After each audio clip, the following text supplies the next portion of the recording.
হ্যাঁ, এবার যদি পেছান তাহলে কিন্তু আমার মাইন্ড কিন্তু কঠিন হবে। আচ্ছা, ফ্ল্যাশটা একটু ভালো করে ধরেন। হ্যাঁ, রেডি। আপনার ফ্ল্যাশ ধরেন, আপনার সবাই যদি মোবাইল এই গ্রামের নাম কি ফরিদপুর? না, ফরিদপুর সদরপুর ভাঙ্গা, ফরিদপুর ভাঙ্গা মাইজেল গ্রাম। হয়েছে কথা বলা বন্ধ করে, কেউ কথা বলবেন না। আমরা আসছি হচ্ছে ফরিদপুর মাইজেল ভাঙ্গা, না ভাঙ্গা মাইজেল গ্রাম, কালিয়া ইউনিয়ন। আচ্ছা, এখন এখানে আমরা এসে পেয়েছি একজন ইমাম সাহেব হচ্ছে এখানে নামাজ পড়াইতেছে এবং একই সাথে তিনি একজন খ্রিস্টান এবং এই এলাকার ভিতরে খ্রিস্টানদের দাওয়াতি কাজ করে। তো এই সহবরাতের দিনও উনি নামাজ পড়াইছে, মোনাজাত করছে এবং ইনার পিছনে যারা নামাজ পড়ছে এদের নামাজ, খ্রিস্টানের পিছনে তো নামাজ হয় না সাধারণত। আচ্ছা, এরপরে হচ্ছে আর একজন হচ্ছে মোটামুটি জেলা দায়িত্বে আছেন, উনি হচ্ছে জেলা দায়িত্বে আছেন খ্রিস্টানদের এই ফরিদপুরের। আচ্ছা, এখন সর্বশেষ যে ইমাম সাহেবকে দাওয়াত দিচ্ছে ওই ইমাম সাহেবের মাধ্যমে আমরা জানতে পারছি যে তিনারা খ্রিস্টান। যাকে দাওয়াত দিছে সরাসরি তার মুখ থেকে আপনারা একটু শুনেন যে তাকে কি বলে দাওয়াত দিয়েছিল এবং কেন আজকে তারা এসেছে, বলেন। আসসালামু আলাইকুম ওয়া রাহমাতুল্লাহ। আমি শফিকুল ইসলাম। আমি বাবুনগর মাদ্রাসায় পড়ালেখা করছি, সাথে হাটাজারি মাদ্রাসায় উলুমুল হাদিস পড়াশোনা করছি 2 বছর। আমি এই এলাকায় নতুন ইমাম নিয়োগ হয়েছি, সেই সুবাদে ওনাদের সাথে আর কি আমাদের একজন মুসল্লি বিভিন্ন জনের সাথে পরিচয় করা দিচ্ছিল। সেই বিভিন্ন জনের সাথে পরিচয়ের সুবাদে ওনার সাথে আমার পরিচয়, ওই মুসল্লি ওনার সাথে আমার সাথে পরিচয় করাই দিচ্ছে। পরিচয় পর্যায়ে উনি আমাকে বলতেছে যে ভাই আসেন, আমরা তো একই ছেলে নিয়ে মানুষ, দুজনই আলেম, তাহলে আমাদের পরিচয়টা আর একটু গভীর হোক। আমি বললাম কিভাবে গভীর হবে? এরপরে বলতেছে যে আমরা একটা কোম্পানির কাজ করি, ওই কোম্পানিতে চাইলে আপনি আমাদের সাথে কাজ করতে পারেন। আল্লাহ রহমতের চাইলে এখানে টাকা পয়সার আপনার কোনো অভাব হবে না। আপনি আপনাদের সাথে থাইকা আমেরিকা, লন্ডন, বড় বড় রাষ্ট্র আপনি সফর করতে পারবেন, ভ্রমণ করতে পারবেন, টাকা পয়সা নিয়ে চলবেন। আর মসজিদে ইমামতি করে কয় টাকা দেয় আর আমাদের?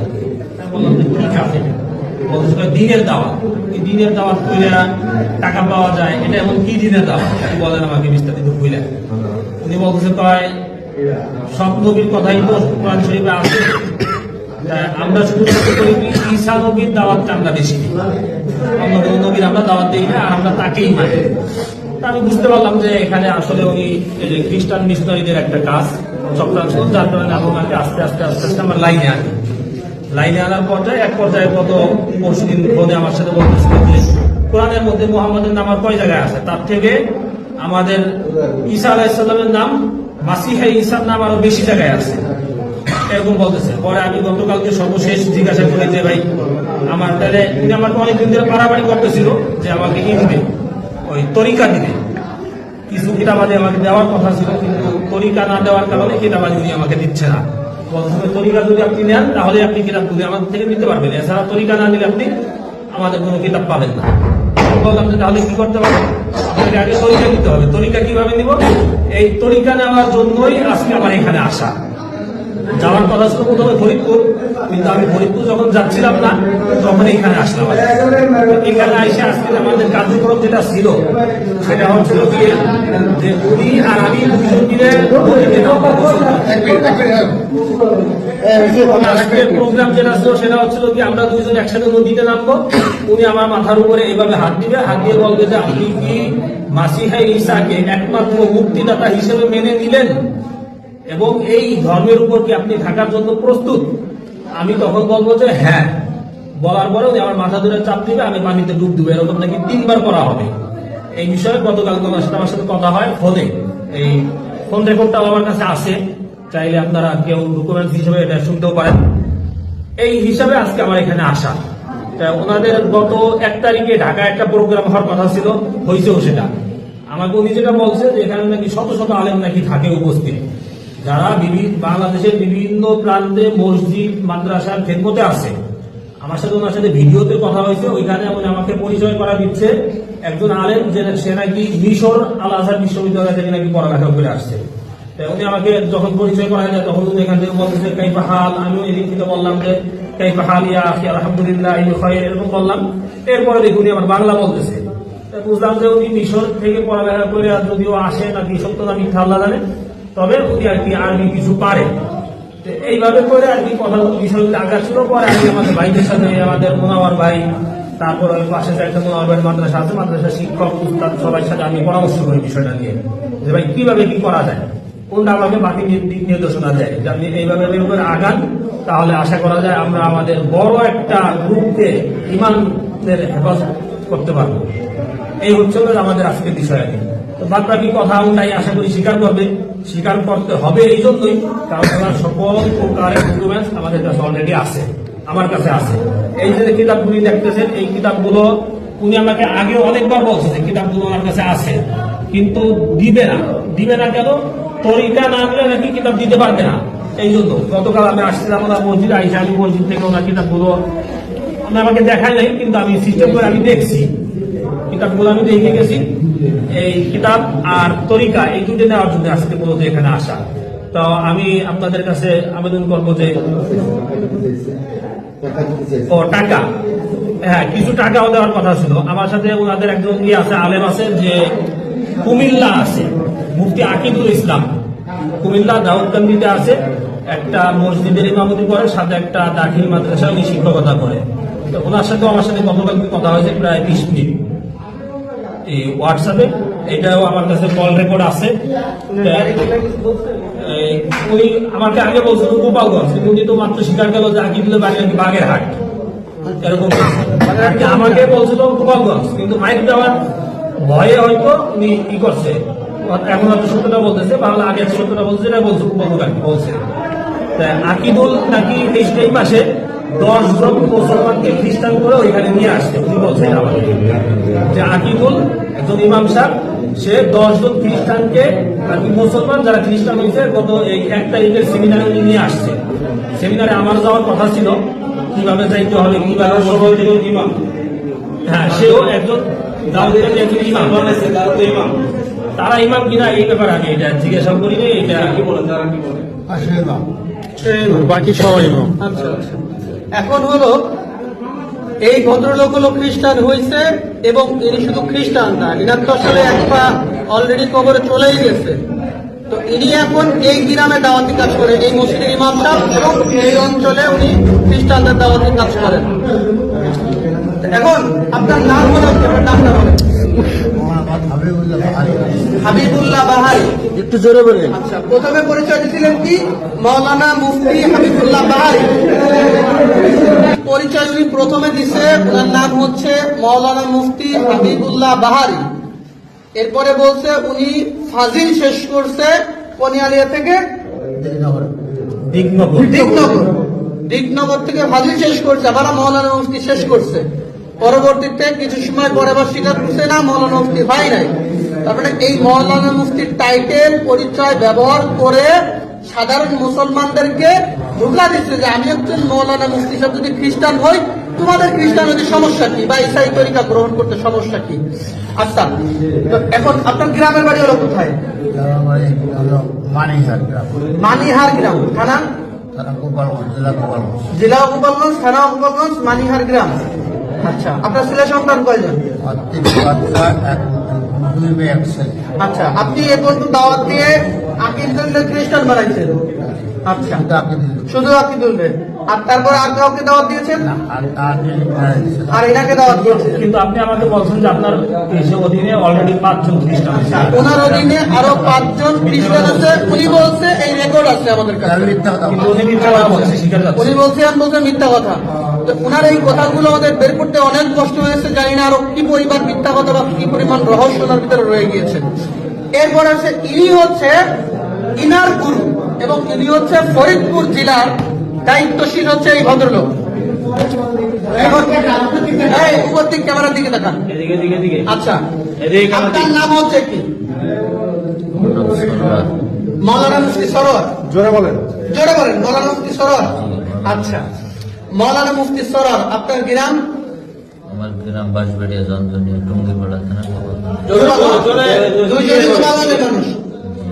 আচ্ছা আচ্ছা, এখন আপনারা দুজনেই হচ্ছে এখন রাইট নাও খ্রিস্টান, তাই তো? আচ্ছা, আপনি হচ্ছেন একজন বক্তা একই সাথে, তাই না? আপনি বলছিলেন উনি মোটামুটি অত্র অঞ্চলের মোটামুটি একজন জনপ্রিয় বক্তা এবং একই সাথে খ্রিস্টান ধর্ম প্রচারক। তো ওনার কাছ থেকে কতজন এবার তো এই জিনিসটা কি বলছিল আপনাকে? এই ব্যাপারে আচ্ছা, উনি দাওয়াত দিয়েছিল। তবে আচ্ছা, আমি জিজ্ঞাসা করছি যে আপনি কতদিন ধরে এখানে আসছেন, হ্যাঁ। এই ধর্মে দীক্ষিত হয়েছেন? উনি বলছেন যে 1 বছর। 1 বছর। তা আমি জিজ্ঞাসা করছি আপনি কার থেকে হয়েছেন? আসলে আমি হয়েছি সরোয়ার থেকে। আমি বলছি 1 বছর আসছি এখানে। আচ্ছা, আপনি হয়েছেন সরোয়ার থেকে। আপনি এই হয়েছেন, এরকম বলছেন, আর আপনি সরোয়ার থেকে। এক মিনিট, ওদিকে চলে যান। বাস আপনি মাঝখানে চলে আসছে। রাইট, আপনি হ্যাঁ, ইনি তাহলে চাকরি করে বেড়ায়। এদিকে টাকা আপনাকে খ্রিস্টান বানাইছে কে? এক কথা উত্তর দিবেন। আকিদুল বানাইছে। আর আপনি তো আকিদুলকে খ্রিস্টান বানাইছেন, আপনি স্বীকার করেন। তাহলে আপনি তো এক কথায় 4 রকমের কথা বলছেন। আপনারা সরাসরি খ্রিস্টান কে বানাইছে? আপনি বলছেন প্রথম ইনার কথা, ইনি হচ্ছে এটার প্রধান। আমি সত্যি কথা বলি। আপনি না ক্লিন, আপনাকে খ্রিস্টানের দাওয়াত দিছে উনি। স্ট্রেট ফরওয়ার্ড কথা বলবেন। উনি দেশে আর চুপ, আর কোনো কথা হবে না, উনি আপনাকে দিচ্ছে। তাহলে আপনি বলছেন যে এই পর্যন্ত আপনি কেউ দাওয়াত দেন নাই। এক, তারপরে হলো যে আপনি হচ্ছে নিজে খ্রিস্টান হয়েছেন, এরপরে আপনি বলছেন আপনার ভাইকে বলছেন যে উনি মানে মানে অনেক টাকা পায়, হ্যাঁ, যার কারণে ওই টাকা নিয়ে উনি ফ্ল্যাট নিয়ে ঢাকায় থাকে। একজন ইমাম সাহেবের পক্ষে তো ঢাকায় ফ্ল্যাট নিয়ে 2-3টা ফ্ল্যাট নিয়ে থাকা কি সম্ভব? বলেন। তার মানে উনার মাধ্যমে হাজার হাজার মানুষ খ্রিস্টান হওয়া সম্ভব, কারণ উনি একটা কমিউনিটির লিডার, এই যে ইনি, এবং উনার টাইটেল হলো উনি মাওলানা মুফতি। এগুলো হলো প্রতারণা।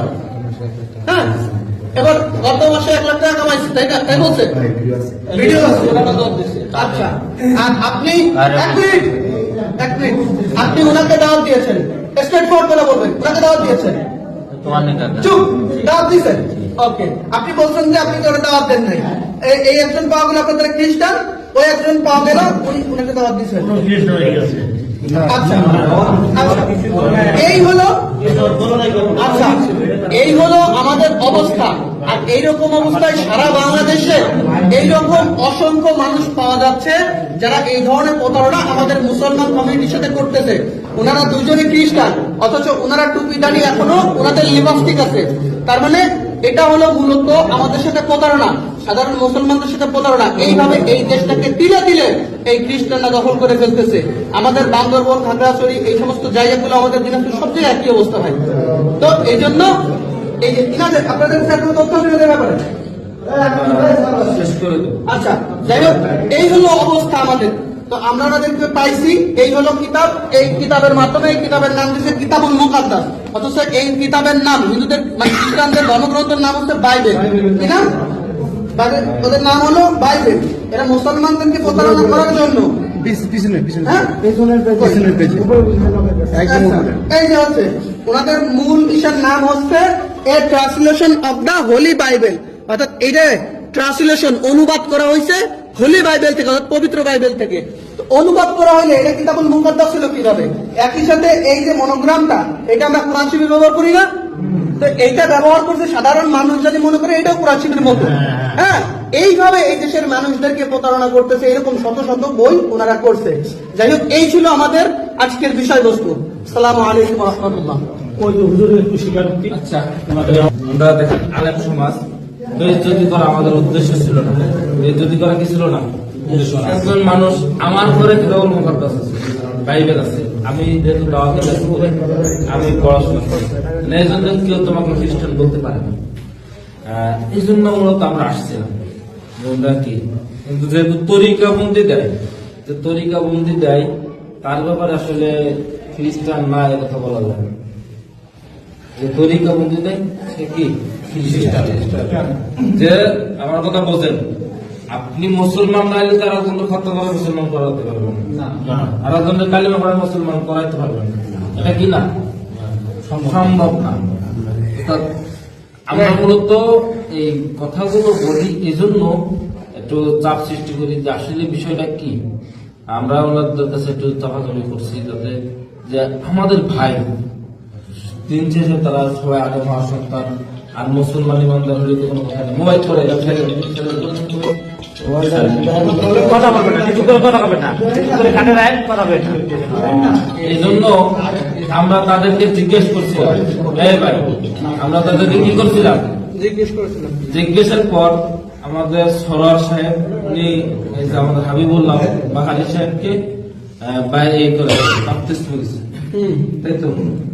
হ্যাঁ, এই যে বাপ্তিস্ম দিচ্ছে, আমরা আসলে সম্মানিত মানুষ, আমরা চাই না এটা করতে, কিন্তু শয়তানের দোকায় পড়ে হয়তো করে ফেলছে। তওবার সুযোগ আছে প্রকাশ্যে, যেহেতু এটা কবে কখন করবে এটা আমরা জানি না। এখনই তওবা করবো। না না, আমি এখনই তওবা করবো। আমরা এই জন্য আসলে ভাই, এখন যদি আমরা ভাইরে ছেড়ে দেই, এটা আইন মানে ওই যে যারা আছে বাইরে তারা তুলে নেবে। এই জন্য আমরা চাচ্ছি এটা আমাদের ভাই হুজুর, যেহেতু তারা প্রমাণিত হয়ে গেছে যে তারা কি করছে, মুসলমানদের ভেজ ধরে খ্রিস্টানদের প্রচার করছে। এটা দেশের আইন অনুযায়ী দণ্ডনীয় অপরাধ, এক ধর্মের পোশাক করে অন্য ধর্ম প্রচার করা, ঠিক আছে? এই জন্য আমরা তাদেরকে প্রশাসনের হাতে তুলে দিতে চাচ্ছি। কারণ আমি নিজে করা আজকে হয়তো এই গ্রামে আমি থাকবো না, আমি আমার বাড়ি বলমারি থানা ফরিদপুর জেলার সরকার, কিন্তু কালকে এই এলাকাবাসী থাকবে, কিন্তু মাথা গরম করলে কিন্তু ভাই হবে না, ঠিক আছে? আমরা তাদেরকে আর একটা কথা কি দাওয়াত যেটা সেটা আমরা বাস্তবায়িত করতে হবে। সে আপনার মানুষ এই মসজিদের সভাপতি আছেন, তারা থেকে আমরা বেরোয় যাবো, সবাইকে নিয়ে যাবো। আপনারা যে কোনো ভাবে স্থানীয় যারা আছেন তারা কি করবেন, মানে আপনার আমরা চলে গেলে তো মাঝখানে একটু বলি, উনি যেখানে বর্তমানে আছে ওখানে অলরেডি কিছু আমি লোক পাঠাই দিয়েছি নগরবন্ধার ওই 4-5 এলাকায় ওনার মাদ্রাসায় যেতেছে। এই বিষয়ে আমরা কি করতে পারি?